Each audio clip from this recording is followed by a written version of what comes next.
sur Radio J. Excellente matinée à vous. Vous le savez, dans quelques minutes, c'est l'interview politique, le Barbier du matin. Et ce matin, Christophe Barbier reçoit Ludovic Vigogne, journaliste, auteur de Les 100 jours Macron, les secrets d'un passage à vide. C'est un livre paru aux éditions Bouquin. Mais tout de suite, c'est l'heure du billet de Nicolas Rafale qui est parti à Cannes. Oui, bonjour Nicolas. Il est tôt encore, Léa, ce matin à Cannes, festival. Les éboueurs sous-payés de la voirie collectent gaiement les déjections canines laissées la veille au soir par les starlettes emperlousées sur les trottoirs de la Croisette. Le tapis rouge est shampouiné, réagrafé, prêt à être foulé sans se fouler la cheville à nouveau ce soir par les attaques en règle des talons aiguilles Louboutin taille 16. David Lisnard, maire de Cannes, rêve à 2027 en prenant un jet 27, c'est loin, 4 ans. Johnny Depp rentre à peine d'une after un brin poudreuse et s'est échoué comme un gros calamar géant dans le plume de sa suite 528 de 1000 m² au Majestic. On y est, hein. À 15h, il se réveillera embrumé, énervé comme tous les matins. Si vous croyez que c'est facile d'aller se repoudrer le nez dans les soirées, même après avoir joué Louis XV, juste pour vendre un parfum à plusieurs millions de dollars et jouer dans une pub où tu dois faire semblant de jouer de la guitare et enterrer quelqu'un dans le désert avec des tatouages ringos, des colliers partout et des loups qui crient parce que tu sais, au fond de toi, que le vrai talent, c'est Tim Burton. Il est pas comme ça, Johnny, c'est pas lui, ça. Ça fait mec un peu envieux, non? Ah bah oui, Ouais. un peu, parce qu'il est quand même talentueux, le pauvre. Ouais. C'est pour rire, Johnny, fais-moi mal. Évidemment que je te jalouse. Toi qui, en une tarte, gagne l'équivalent de 10 années de salaire de Teddy Riner. Faut pas faire judo, hein.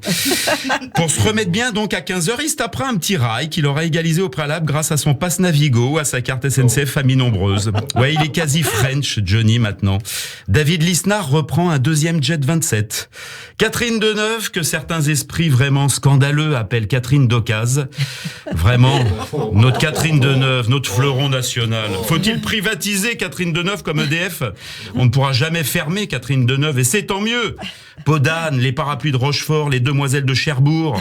Catherine Deneuve doit à peine se lever, elle nous écoute en ce moment même. Elle m'a dit l'autre jour, elle m'appelle, bonjour mon Nicolas. Je lui dis, ma Catherine, pardon, je suis avec Sophie. Marceau, que veux-tu? C'était juste pour te dire, mon Nicolas, embrasse Christophe, hein, vraiment, qu'est-ce que je l'adore celui-là. Oh, je l'aurais bien vu avec moi dans Le Sauvage. Oh. Catherine, on t'embrasse. Elle va prendre dans quelques instants son petit déjeuner, 2 œufs cuits mi-mollet. Ça pourrait être avec le haut de la cuisse, peu importe, tout lui va, Catherine. Elle trempera délicatement une première mouillette, chambre 317 du Carlton, puis boira un café légèrement rallongé d'eau. Elle est comme ça, Catherine, elle aime les choses simples. Vous me dites, hein, si ça vous va comme moment d'importance, parce qu'il se passe quand même des choses en Israël, en Iran, au Soudan. J'aime beaucoup les coulisses quand même, Qui du festival. Qui me semble être d'importance. Vous me dites si à certains moments on se retrouve pas embarqué malgré nous vers le superflu. Hein. Vous me tenez au courant, vous êtes responsable de l'info. On continue alors. Honnêtement, moi, ça me plaît. J'aurais bien vu Christophe en Louis XV. Il aurait été parfait. Il aurait vous auriez pu passer le casting. Imaginez la du Barry. Majesté, il ne tient qu'à vous de faire de moi votre dame de qualité. Mon grand-père était rôtisseur et il vous siera de me plumer à votre guise. Christophe Barbier en Louis XV. Emmanuel Macron pratique la tambouille dans la marmite du en même temps au milieu de ses casserolades. Il laisse la voix du peuple s'époumoner de multiples manières. En aucun cas, cette vox populi n'est une vox dei. Et il ne faut pas confondre la démocratie avec l'oclocratie, ni la rue avec les urnes. Oh, Majesté, comme vous y allez. Être bruyant ne rend pas légitime, être méchant ne fonde aucun droit. Néanmoins, il est évident que le système de représentation du peuple par ses élus est essoufflé. La palme d'or du meilleur anachronisme en costume d'époque est remise à Christophe Barbier pour Emmanuel XV rejoint le mouvement Renaissance.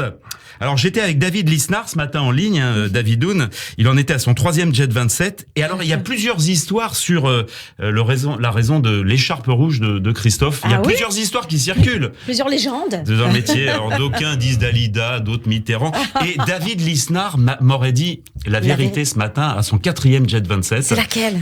Il m'a dit ce sont peut-être à confirmer des chutes du tapis rouge du Festival de Cannes.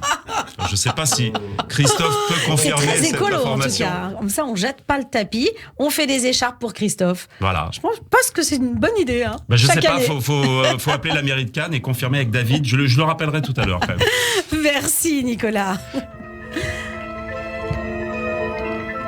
l'alcool à consommer avec modération. Mais pourquoi bien évidemment. On n'a pas parlé d'alcool dans cette chronique-ci? Il y a eu un petit peu. Il y a un petit chouïa, ouais. Un verre ou deux. Pas plus. Bon, en tout cas, c'était un plaisir. Le 6-9, Léa Moscona. Radio